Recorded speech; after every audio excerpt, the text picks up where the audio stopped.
사랑하는 영락교회 지체들에게 주 안에서 평화 인사를 전합니다.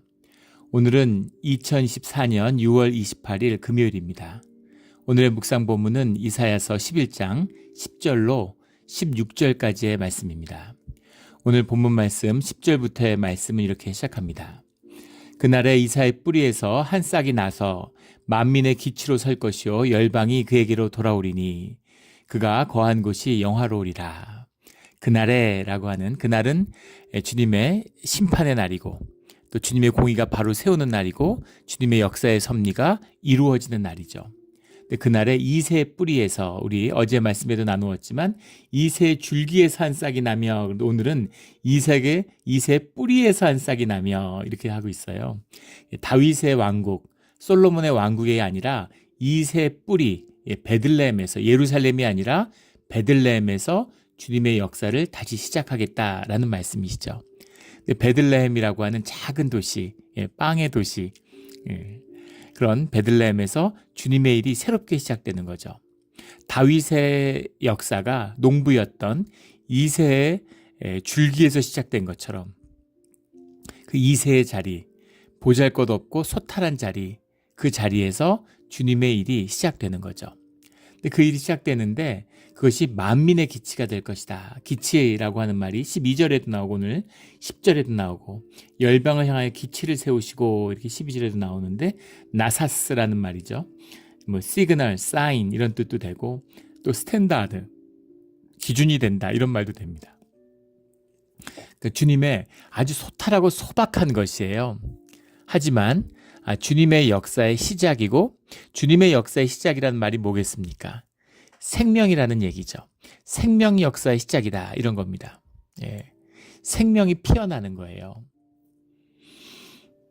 한번 생각해 보세요. 현상의 눈으로 바라본다면 한쪽에는 벽시 한 10알 정도 있고 한쪽에는 밀이 쌀이 한 100만 톤, 1000만 톤, 한 1억 톤 있다고 한번 10억 톤 있다고 한번 생각해 보십시오. 여기는 벽시가 10알 있고 여기는 쌀이나 밀이 한 10억 톤 있다고 생각해 보세요. 10억 톤이면 어느 정도입니까? 너무 많은가요? 100만 톤 할까요? 한 100만 톤, 200만 톤 있다고 생각해 보십시오. 뭘 선택하시겠습니까? 뭘 선택하실까요? 비교가 되나요? 고민할 여지가 있습니까? 쌀과 밀, 쌀이라고 하는 것, 여기는 이 벼의 싹이 몇 알이 있고 여기는 쌀이 100만 톤이 있다고 그러면 그거를 비교하고 선택하고 말 거야 여지가 있겠어요? 가치가 몇 억 배 차이가 나겠죠. 열이면 열, 현상의 눈으로 보면 당연히 쌀을 선택해야 되죠. 그런데 주님은 벽시를 선택하신다는 겁니다. 이게 주님의 섭리 가운데 이루어지는 생명의 역사의 비밀이에요. 쌀은 100만 톤이 있던 1억 톤이 있던 10억 톤이 있던 쌀의 비밀은 무엇입니까? 밀의 비밀은 뭐예요? 그걸 먹어서 썩든가 그냥 썩어지든가 둘 중에 하나입니다. 썩는 것밖에 없어요. 끝나는 겁니다.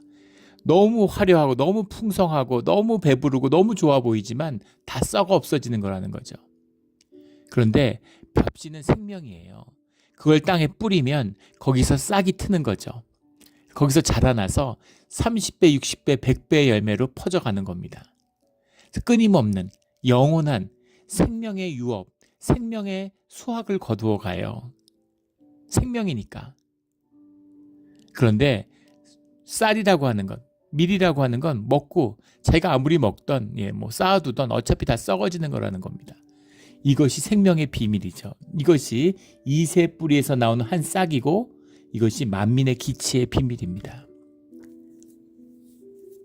아무것도 아닌 자리, 다 망한 자리, 끝난 자리 같은 곳에서 새롭게 주님의 역사, 작은 역사가 시작되는 겁니다.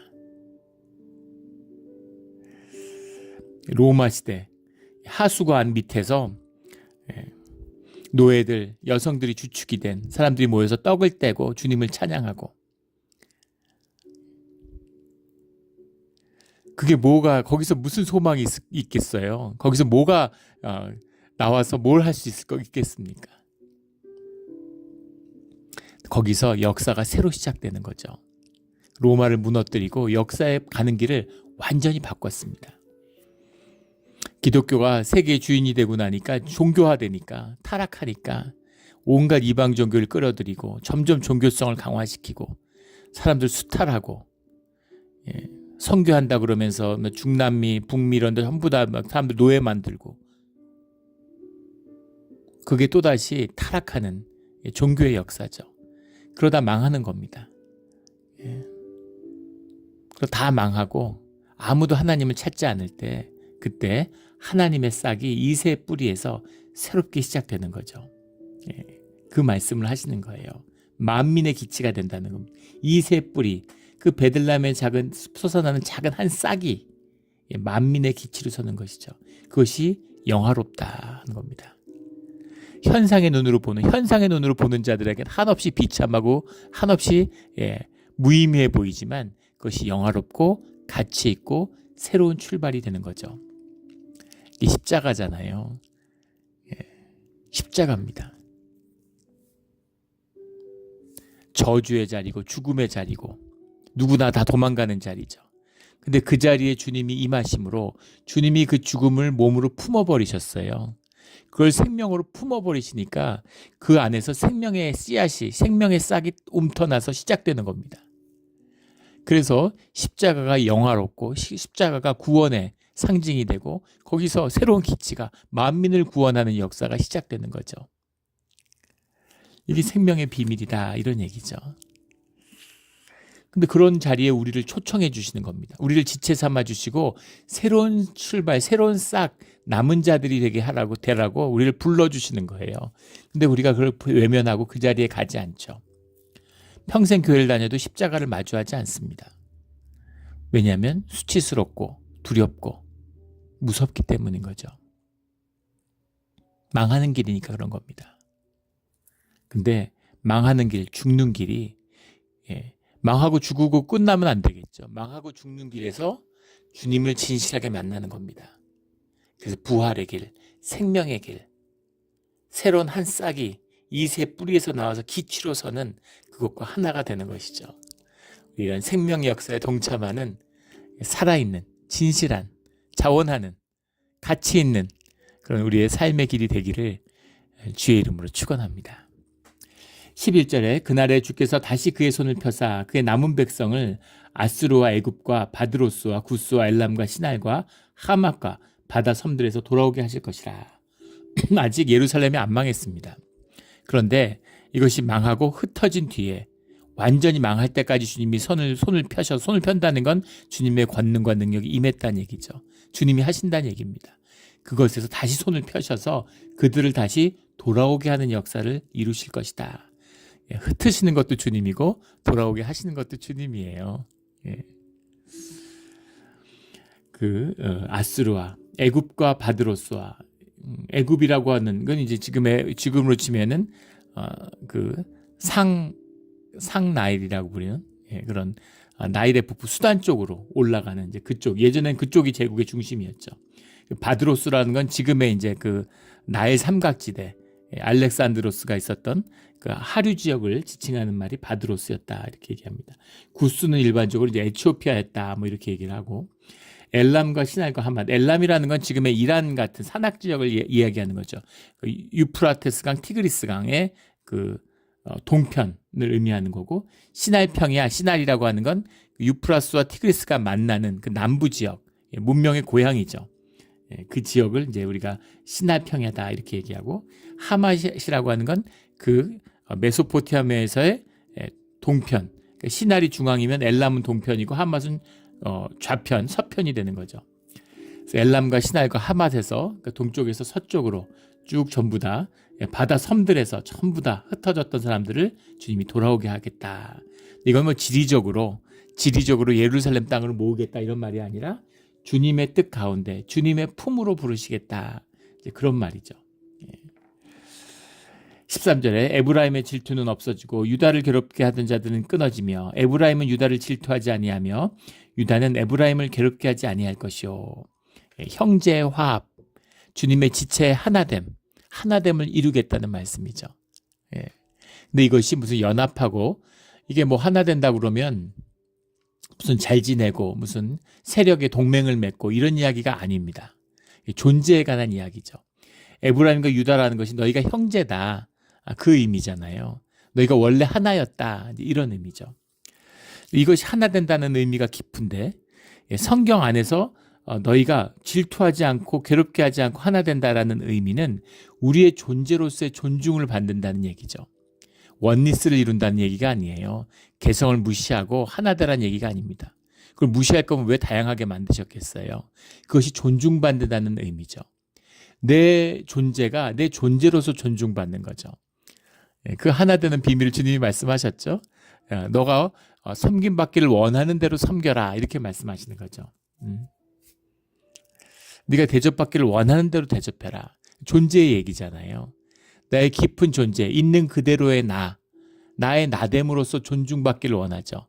그러면 너의 너됨으로 존중해라. 그 얘기잖아요. 그 사람이 있는 그대로를 100%를 용납하고 받아들여라. 그 얘기죠. 예. 그렇게 하나 되면 그러면 주님이 함께 하시죠. 주님이 함께하면 생명의 권세, 다스림의 권세가 피어납니다. 그게 14절의 얘기예요. 그들이 서쪽으로는 블레셋 사람들의 어깨에 날아앉고 함께 동방 백성을 노략하며 에돔과 모압의 손에 대며 암몬 자손을 자기에게 복종시키리라. 이러면 이런 대로 저러면 저런 대로 주님의 인도하시는 현상의 변화 가운데 함께 하면서 그것을 누리는 거예요. 이것이 나의 나됨, 주님이 함께 하시는 비밀입니다. 제국을 이룬다는 얘기가 아니죠. 내 뜻대로 막 권세가 있다 그러면 힘이 생겨가지고 다 짓밟고 이제까지 우리가 힘이 없어서 짓밟혔지만 우리가 이제 힘이 있으니까 다 짓밟고 당한 거 복수하고 아수르 바빌론 다 짓밟고 유대인들은 그걸 기대했죠. 그걸 바랬죠. 메시아가 오면 우리가 우리도 한번 제국해보자. 근데 주님은 제국을 이뤄주시려는 것이 아니라 이새 뿌리에서 생명의 싹을 틔우는 것, 주님의 나라를 임하게 하는 것, 주님의 나라를 주시는 게 그게 주님의 꿈인 거죠. 그래서 우리가 주님 안에서 하나 되면 주님 안에서 깊은 연합을 이뤄내면 그러면 생명의 권세가 다스림의 권세로 현상을 다스리면서 같이 노는 거죠. 예. 그 안에 기쁨이 있고 그 안에 행복이 있습니다. 예. 그 권세를 누리며 살아가는 거예요. 근데 우리가 이제 15절에 보면 여호와께서 애굽 해만을 말리시고 그의 손을 유브라데 하수에 흔들러 뜨거운 바람을 일으켜 그 하수를 쳐서 7갈래로 나누며 신을 신고 건너가게 하실 것이라. 그러니까 도저히 이건 무슨 말이에요? 현상적으로는 통합될 수 없을 것 같은, 현상적으로는 이루어질 수 없을 것 같은 그 길을 주님이 문을 열고 회복하신다는 겁니다. 예, 이젠 안 돼. 이젠 안 될 것 같아. 근데 주님 안에선 된다는 거죠. 주님이 그 길을 열어주세요. 예. 전에도 나눈 적이 있는데 그 교회에 집사님이 계셨는데 그 집사님이 이제 그 어머니하고 굉장히 관계가 힘들었던 거예요. 효녀입니다. 엄마한테 잘해요. 근데 엄마 때문에 힘들고 굉장히 괴로워해요. 엄마가 굉장히 이제 거칠고 센 분입니다. 장사해서 화장품 장사해서 딸들을 키웠는데 센 거죠. 아빠 없이.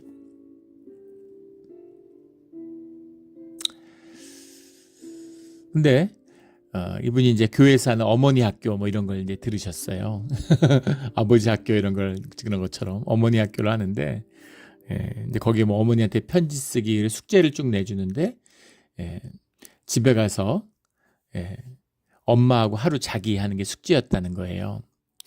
근데 사실은 뭐 아무것도 아니지. 친정집에 가서 친정 엄마하고 하루 자는 게 뭐 대단한데 이 집사님한테 그게 어려운 일이에요. 엄마를 대하고 만난다는 게 쉽지 않습니다. 그래서 엄마하고 뭔가 얘기를 하고 싶고 엄마하고 뭔가 대화를 하고 싶은데 이야기하고 대화가 안 되는 거죠. 대화하면 자꾸 싸움 나고 엄마 자꾸 화내고 이러니까. 그래가지고 이제 교회에서 숙제 받았다 그러고 숙제해 가야 된다 그러고 엄마가 자는데 그냥 옆에 이불 깔고 누웠대요. 근데 옆으로 돌아 누운 엄마 손이 보이는데 손이 너무 이렇게 거칠고 투박하고 손을 보는데 가슴이 아프더라는 거죠. 저 손으로 아침부터 일해갖고 우리를 키웠구나, 이런 마음이 드는데, 당신도 자녀를 낳고 키우니까 엄마의 마음을 알죠. 엄마의 손이 어떤 건지를 알죠. 너무 가슴이 아파서 엄마의 손을 꼭 잡았답니다. 근데 어머니가 우시더래요. 어깨가 들썩들썩 하는 거죠. 그래서 손을 잡고 있다가 엄마를 등 뒤에서 꼭 끌어안았다고 하더라고요. 회복이 일어나는 겁니다. 마음이 합해서 하나가 되는 거죠. 주님이 함께 하시는 거예요. 그 회복이 이루어져야 되는 거죠. 평생 안 됐으니까 안 될 것 같지만 주님 안에서 된다는 겁니다. 안 될 것 같은 일이 주님 안에서 되는, 열리는 우리 믿음의 자리가 되기를 주의 이름으로 축원합니다. 16절에 그의 남아있는 백성 꼭 앗수르에서 남은 자들을 위하여 큰 길을 있게 하시되 이스라엘이 애굽 땅에서 나오던 날과 같게 하시리라. 우리가 이 말씀 가운데 하나 봐야 될 것은 유대를 회복시키시는데 왜 시날과 하맛과 엘람과 구스와 바드로스와 아수르와 다 끌어들이고 그리고 이렇게까지 일을 키우시고 이렇게까지 많은 민족들을 끌어들이실까? 주님의 구원의 뜻이라는 것은 유다를 구원하기 위해서 이렇게 하시는 것이 아니라 온 민족을, 유다를 써서 온 민족을, 주님 앞에 부르심 받은 자들을 구원하기를, 열방을 구원하기를 원하신다는 거예요. 우리가 착각하면 안 되죠.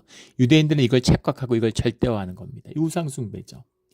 그런데 주님이 우상숭배를 제일 싫어하시잖아요. 우상이 거짓이니까. 그 거짓 중에 거짓, 핵심 거짓이 두 가지가 있습니다. 우상의 큰 두 기둥이 뭐냐면 하나는 민족이고 하나는 거짓이에요. 아니, 가족이에요. 민족과 가족입니다. 이게 혈육으로 형성되어 있잖아요. 실제는 혈육이 아니지만 사실은 이제 혈육으로 형성되어 있다고 믿기 때문에, 그래서 우리가 가족, 확대된 가족으로서의 민족, 이게 귀하지 않다는 얘기가 아닙니다. 이게 중요하지 않다는 얘기가 아니에요. 근데 이것이 절대화돼서는 안 된다는 거죠. 절대화됐다고 하는 것은 그 우상화됐다, 거짓이 절대화되는 거니까 이것은 악한 것입니다. 이것은 주님을 거역하는 것이에요. 지금 뭐 세계가 그렇잖아요.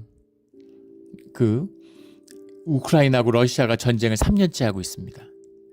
근데 둘이 사실 섞였어요. 우크라이나의 수도가 키예프인데 러시아의 시작이 러시아 공국인데 러시아 공국이 키예프 공국입니다. 우크라이나가 러시아의 고향이에요.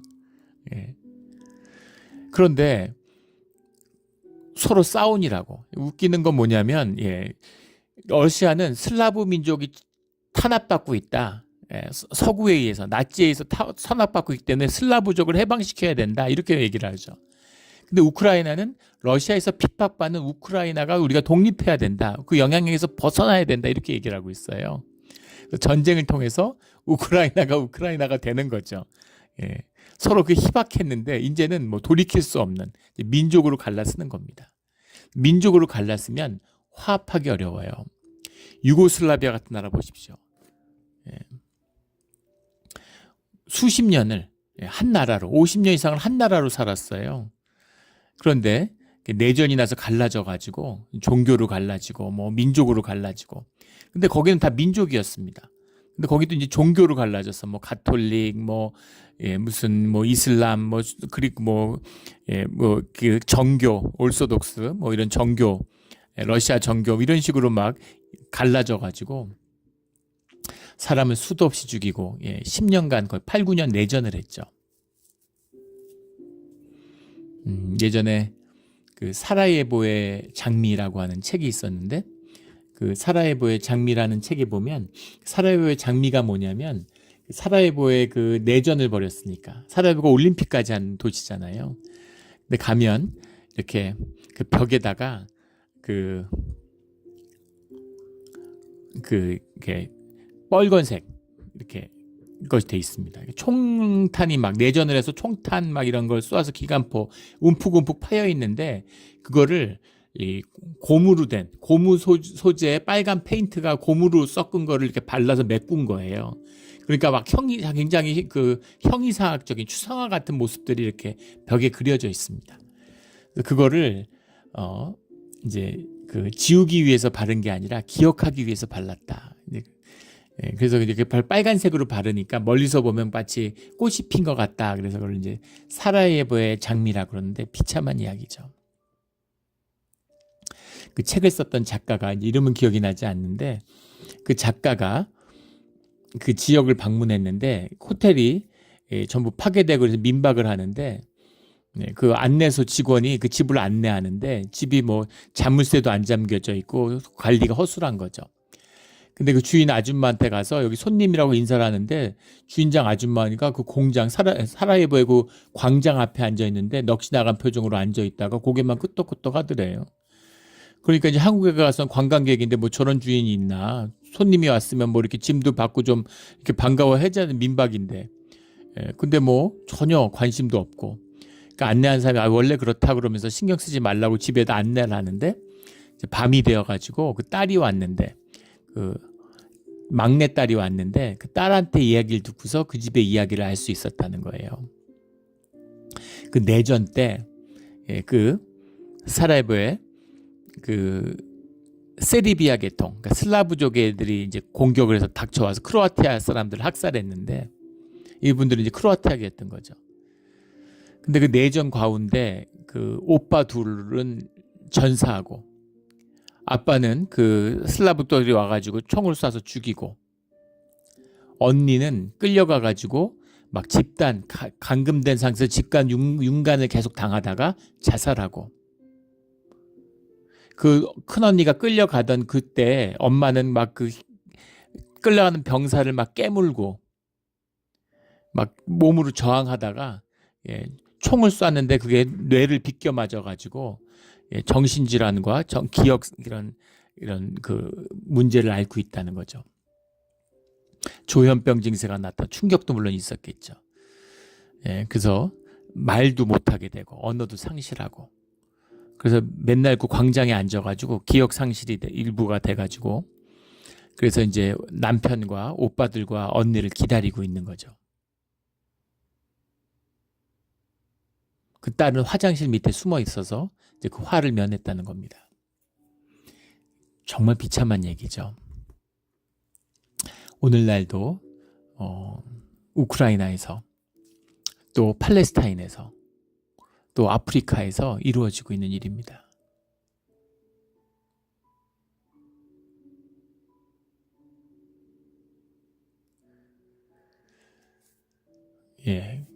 도대체 왜 그렇게 미워하고 서로를 죽이고 그래야 될까요? 민족이 달라서라는 거죠. 한국 민족도 일본 민족하고 원수졌습니다. 축구 중계를 하는데 월드컵에서 일본이 지는 거예요. 아프리카 팀한테.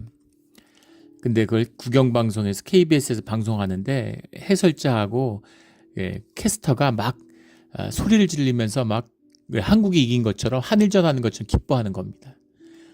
너무 좋아하는 거예요. 근데 그게 이제 일본에 요새 인터넷 시대니까 뒤에 알려져서 큰 충격을 줬다는 건 이럴 수가 있을까? 같은 아시아인데 그래도. 근데 우리가 그 미숙한 사람들이죠. 철도 없고 어떻게 그럴 수가 있습니까? 공영방송에서 캐스트하고 해설자들이. 근데 우리가 다 그 마음이 있잖아요. 일본 경제 어려워졌다 그러고 일본에 무슨 쓰나미 닥치고 지진 났다 그러면 안쓰럽고 안 된 마음도 있지만 고소한 마음도 있는 거죠. 우리가 당하고 피해를 입은 게 있으니까. 민족이 다르다고. 민족이 다르다는 게 뭐 혈통이 다르다는 거 아닙니까? 혈통이 뭐예요? DNA잖아요. 근데 DNA 검사하면 일본 사람이나 한국 사람이나 똑같습니다. 똑같아요. 혈족이 기준이면 한민족입니다. 삶의 경험이, 역사가 다르죠. 언어가 달라졌습니다. 언어도 삼국시대 이럴 땐 같았겠죠. 그때는 그냥 말 다 통해서 같이 통했을 거라는 거죠. 보통 신라는 통하지 않았겠지만 백제는 통했을 거라고 봅니다. 예, 백제 가야 사람들이 가서 만든 게 일본이니까 당연한 거겠죠.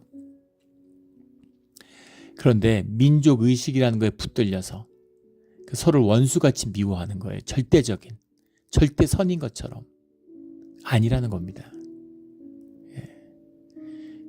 주님을 만나고 주 안에서는 뛰어넘어야 할 그런 현상의 장애일 뿐이에요.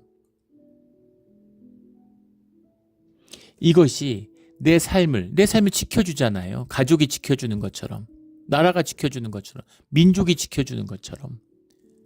그런 삶의 방편일 뿐인데 이걸 절대화하는 거예요. 미국을 보십시오. 멀쩡한 교육받고 잘 살고 멋진 나라를 만들었잖아요. 그런데 그 안에서 인종을 나눠가지고 코케이시아는 백인이라고, 흑인이고 뭐 아시아인이고 다 다른 것일 뿐인데, 개성일 뿐인데 기준을 만들어요. 스탠다드를 만들어요. 그래서 그게 기준이 돼가지고 백인이 기준이니까 네 나라로 너희 나라로 돌아가라 그러고 막 차별하고 이민 안 받는다 그러고 주인 행세하려고 그러고. 그게 인간의 악함, 인간의 모습이라는 겁니다. 그런 걸 다 부셔버리라는 거죠. 다 부셔버리신다는 겁니다. 그리고 주님의 생명의 싹, 이세 뿌리에서 한 싹이 나와서 그것을 기치로 살 것이요. 열방을 향하여 기치를 세우시고, 그런 생명의 역사, 생명 가운데 모두 하나 되는, 주 안에서 모두 하나 되는 그 생명의 기치를 주님이 새로 세우신다는 거죠. 그 새로운 출발이 꼭 돼야 되지 않겠습니까? 이것이 우리의 기도고 우리의 소망이죠. 또 우리가 그 새로운 기치로 세움받는 사람이 되어야 되겠죠. 남은 자를 위해서 큰 길을 여시겠다고 하니까 그 큰 길을 나아가는 그런 우리가 되어야 되겠죠. 그런 우리의 신앙의 길이 되기를, 가족과 민족을 뛰어넘고 주님 안에서 하나 되는, 세상의 현상의 모든 다름을 품을 수 있는 그런 우리의 믿음과 우리의 신앙의 그릇이 되기를 예수 그리스도 이름으로 축원합니다. 아멘. 기도드리겠습니다. 하나님 아버지 감사합니다. 주님의 은혜로 부름을 받아서 주님과 여기까지 왔습니다. 세상에 이런 일이 있고 저런 일이 있고 현상은 끝없이 활개치지만은 우리는 본질을 붙들고 본질을 바라보며 주님 안에서 새로운 소망을 품는 그런 신앙의 길을 열어주신 것에 감사를 드립니다. 환경과 조건에 일희일비하지 않고 주님이 이루어가시는 선한 역사에 협력해서 하나 되는, 선을 이루는 그런 우리의 삶의 자리가 되기를 소원합니다. 주님 함께하여 주시고 인도하여 주시고 심령을 열어주시고 눈을 열어주셔서 주님의 길을 보고 걷게 하여 주시옵소서. 감사드리며 예수 그리스도의 이름으로 기도드렸습니다. 아멘.